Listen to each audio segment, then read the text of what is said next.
রাস্তার পাশে একটা ছেলেকে প্রতিদিন দেখা যেত।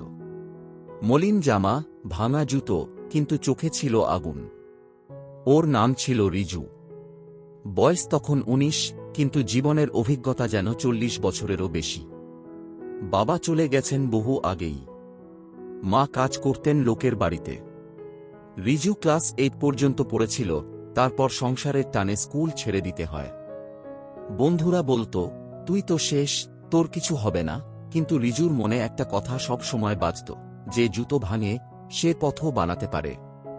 প্রতিদিন সকালে সে রাস্তায় চা বিক্রি করত। পকেটে মাত্র কয়েকটা কয়েন, কিন্তু মনে ছিল স্বপ্ন, একদিন আমার নিজের দোকান হবে। একদিন এক অফিসার তার কাছ থেকে চা খেয়ে বললেন, তোমার চা দারুণ, কোথা থেকে শিখেছ?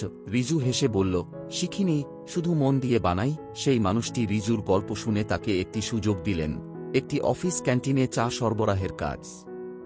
প্রথম দিন ভয় পেয়েছিল, কিন্তু পরের দিন থেকেই সময়মতো কাজ করা, পরিষ্কার কাপ আর হাসি মুখে সার্ভিস, সবাই ওকে চিনতে শুরু করল। ধীরে ধীরে আরও অর্ডার পেতে লাগল। ৫ বছর কেটে গেল। আজ সেই রিজুর নিজের চায়ের কোম্পানি, ব্রোকেন সুস টি, যা কলকাতার অনেক বড় ক্যাফেতে চা সরবরাহ করে। তার দোকানের দেয়ালে টানানো আছে সেই পুরনো ভাঙা জুতো জোড়া, তার জীবনের প্রতীক। রিজু এখন বলে, মানুষ আমাকে ভাঙা জুতোর ছেলে বলতো, কিন্তু আমি প্রমাণ করেছি, জুতো ভাঙলে পা থেমে যায় না, মন থেমে যায়। জীবনে কখনো পরিস্থিতিকে তোমার শেষ মনে করো না। যেখানে সবাই থেমে যায়, সেখান থেকেই তোমার শুরু হতে পারে। তুমি দরিদ্র হতে পারো, কিন্তু তোমার স্বপ্ন কখনো গরিব হওয়া উচিত নয়।